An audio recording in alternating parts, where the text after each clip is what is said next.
Assalamualaikum warahmatullahi wabarakatuh. Berjumpa kembali di channel Zafran Ardian dan di video kali ini ada HP Infinix Smart 7.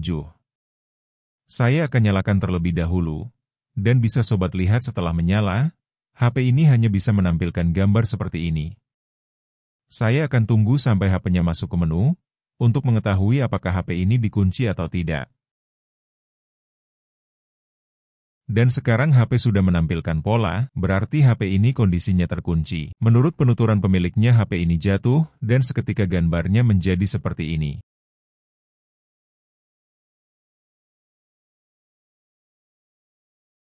Setelah melepaskan SIM tray-nya, perhatikan bagian ini, lihat apakah HP-nya bengkok atau tidak, periksa ke semua sisinya agar sobat tahu apakah HP-nya bengkok atau tidak. Sekarang saya harus melepaskan lagi backdoor HP ini dengan cara mencungkilnya. Cungkil pada bagian ini agar lebih mudah, dan lakukan seperti ini dengan perlahan sampai semua sisi backdoor-nya terbuka. Kalau HP sobat mengalami hal serupa seperti ini adalah gejala kerusakan pada LCD. Kerusakan seperti ini tidak akan bisa diperbaiki tanpa mengganti LCD-nya, jadi kerusakan seperti ini wajib dilakukan penggantian LCD.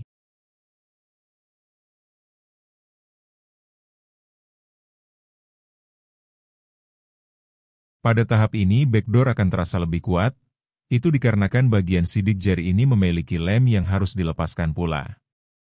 Tarik saja dengan kuat sampai backdoor-nya benar-benar terlepas seperti ini. Pada HP-HP Infinix, mayoritas di bagian bautnya memiliki pelindung seperti ini, jadi saya harus melepaskan terlebih dahulu. Sobek saja bagian ini atau sobat bisa melepaskannya dengan baik agar nanti bisa dipasangkan lagi untuk stiker penutup baut ini. Lanjut dengan membuka seluruh baut-baut pada bagian atas dan bawahnya. Karena LCD HP ini memiliki dua buah konektor yang tersambung ke mesin utama dan papan bawah. Pada bagian sidik jari terdapat penahan dengan satu buah baut. Lepaskan dan simpan bagian ini jangan sampai hilang. Sekarang saya akan cungkil terlebih dahulu untuk konektor sidik jarinya agar bisa melepaskan tutup mesin bagian atas ini. Setelah konektor sidik jari terlepas, baru bisa diangkat bagian penutup mesin atas ini. Lanjut ke pelepasan penutup bagian bawah ini, terdapat buzzer pada bagian ini. Lepaskan seperti ini. Konektor LCD yang terhubung ke mesin utama dan subboard ini harus dilepaskan juga. Karena HP-nya sudah tidak bisa disentuh, saya akan mematikan lagi HP ini dengan cara melepaskan konektor baterainya.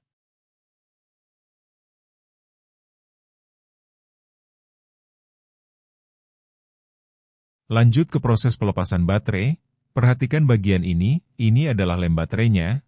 Saya akan coba menariknya terlebih dahulu dengan memberikan cairan isopropil seperti ini.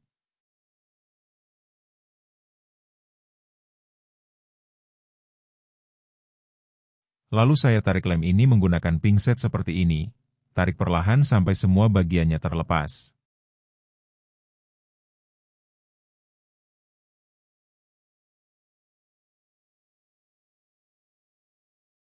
Setelah itu saya cungkil baterainya seperti ini dengan menggunakan alat yang berujung tumpul. Hati-hati saat mencungkil, hindari alat yang memiliki ujung tajam karena bisa merusak baterai dan memicu ledakan. Setelah baterainya berhasil terlepas, saya lanjut ke pelepasan LCD.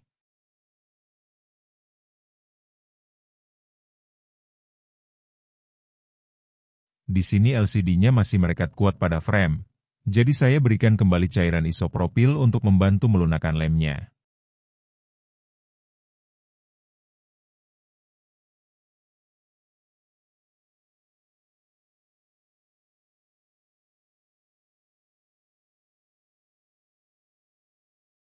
Tahap pencungkilan LCD dahulukan bagian yang termudah untuk dilepas lalu lanjutkan ke bagian sisi yang lainnya secara berurut seperti ini.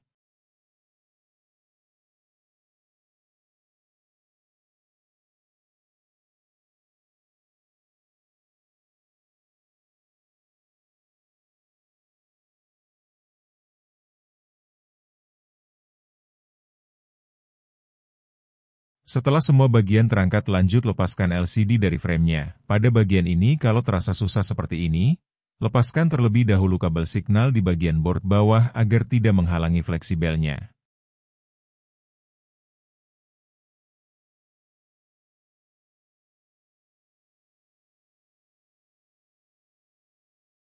Perhatikan bagian atas ini. Di sini terdapat saringan speaker yang berfungsi menahan debu dan kotoran masuk ke dalam. Bila saringan ini tidak ada, biasanya kamera depan akan cepat dimasuki debu yang mengakibatkan fungsi dari kamera depan itu menjadi tidak jelas. Lepaskan saringan ini untuk dipasang lagi di LCD yang baru nanti. Untuk melepaskannya saya menggunakan lagi cairan isopropil. Hati-hati jangan terlalu dipaksa karena saringan ini rentan patah.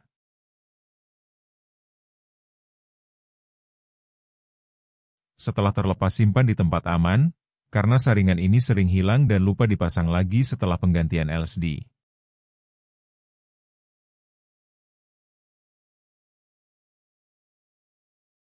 Sekarang perhatikan bagian sisi dalam frame ini. Bagian ini adalah bagian yang nanti akan terkena lem saat pemasangan LCD. Bersihkan terlebih dahulu sebelum diberikan lem baru.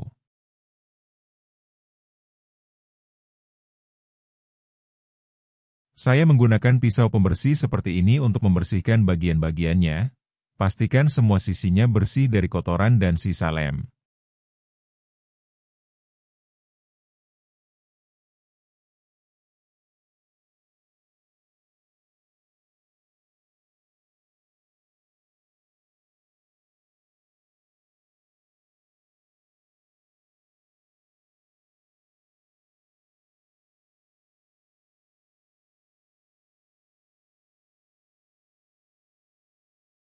Sekali lagi, pastikan frame ini lurus dan tidak bengkok.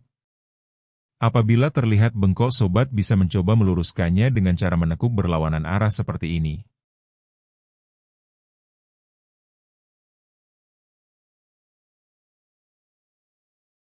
Dan di tangan saya ini ada LCD pengganti untuk Infinix Smart 7 dengan merek AIM Pro.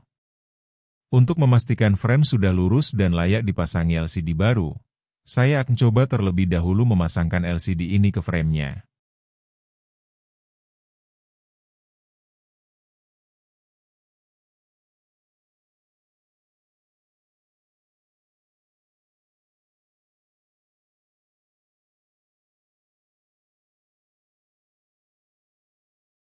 Pastikan semua permukaan dan bagian sisi LCD bisa rata seperti ini. Tekan perlahan untuk memastikan tidak ada jarak renggang pada frame dan LCD. Dan pastikan sobat mengecek terlebih dahulu kondisi LCD-nya, pastikan sentuhan dan gambarnya berfungsi dengan baik.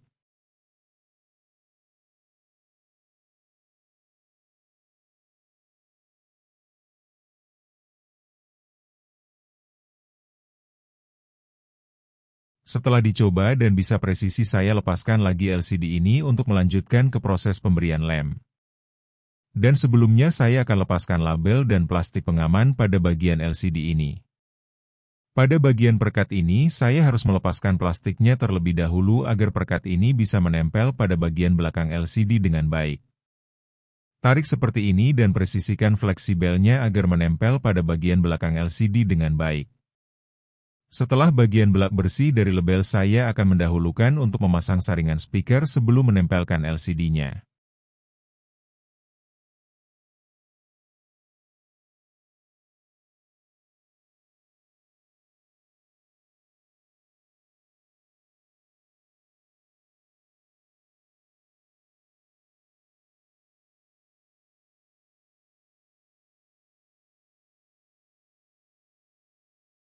Setelah saringan speaker terpasang, sekarang ke proses utamanya untuk pemasangan LCD. Perhatikan bagian atas ini. Ini adalah bagian untuk sensor dan lampu notifikasi. Jangan sampai tertutup lem. Jadi bagian ini jangan diberikan lem. Pemberian lem bisa sobat lakukan pada tepian belakang gelas seperti di video ini atau pada bagian middle-nya. Sama saja, yang penting lemnya cukup dan rata. Merek lem yang sobat pakai akan menjadi salah satu penentu kuat dan tidaknya LCD ini menempel pada frame.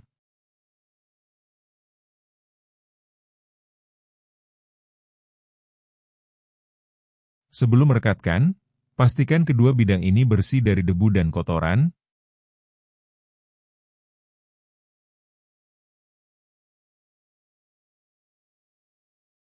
Posisikan seperti ini agar pemasangan LCD lebih mudah dan bisa terlihat dengan jelas. Dahulukan bagian bawahnya seperti ini. Setelah ditempatkan bagian bawahnya lalu diikuti dengan menempelkan keseluruhan LCD-nya.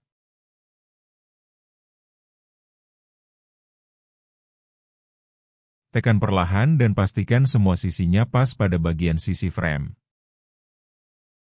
Setelah LCD terpasang, lanjut pasangkan konektor LCD ke papan bawah, kemudian pasangkan kembali antenanya. Untuk kabel antena ini perhatikan jalurnya, jangan sampai mengganjal ke pemasangan rumah buzzer nanti.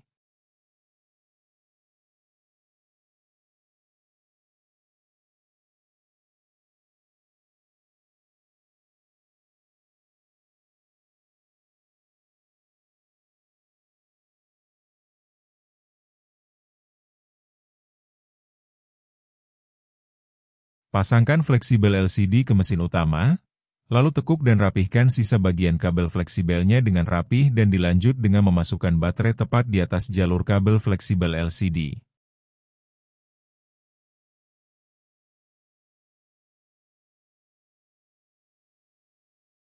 Setelah posisi baterai pas menempati ruangnya, pasangkan konektor baterai ke mesin dengan tepat.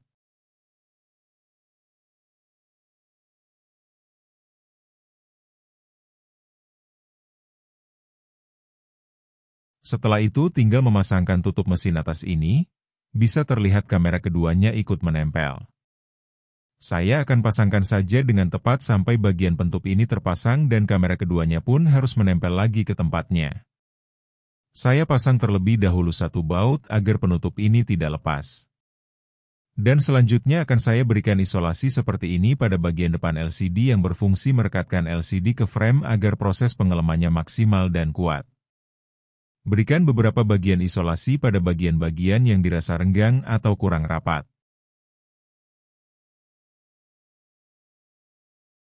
Cek kembali semua bagian agar tidak ada celah antara LCD dan frame.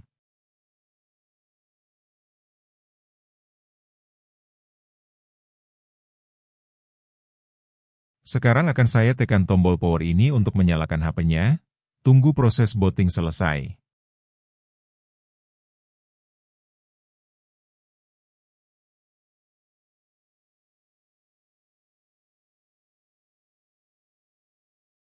Sekarang akan saya tes fungsi dari sentuhannya terlebih dahulu. Fungsi sentuhan normal semua dan saya biarkan dulu beberapa saat sampai lemnya agak mengeras.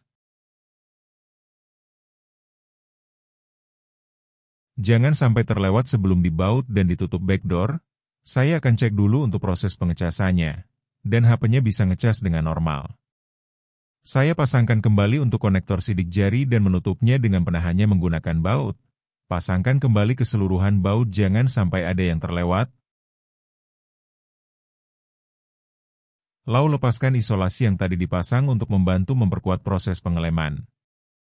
Ada yang lupa? Fitur kameranya belum saya coba.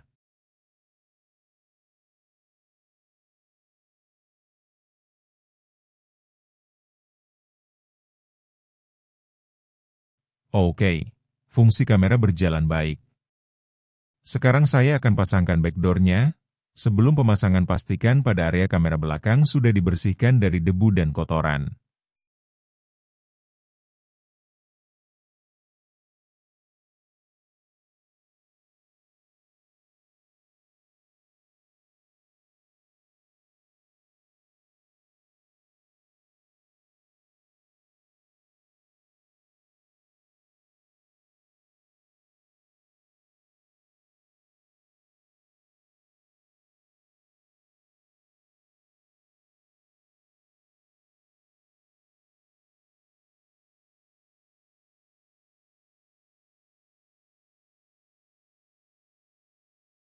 Setelah pemasangan backdoor, saya masukkan kembali SIM tray dengan SIM di dalamnya. Tidak lupa cek juga fungsi tombol power dan volume, ini terasa empuk dan enak untuk dipijit.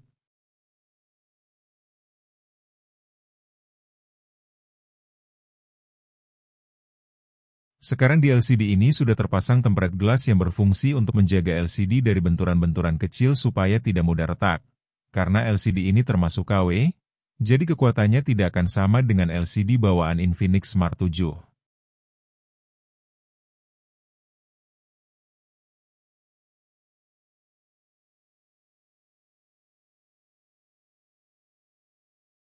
Setelah dipasangkan tempered glass sentuhannya tidak berubah, masih tetap enak. Dan sekarang akan saya cek multitouch dari LCD ini menggunakan web. Dan ternyata setelah dilakukan pengujian multitouch, LCD ini hanya mendukung 5 sentuhan, tidak seperti orinya yang mendukung 10 sentuhan.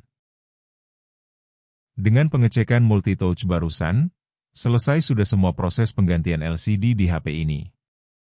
Semoga berguna bagi sobat semua. Terima kasih telah menonton. Wassalamualaikum warahmatullahi wabarakatuh.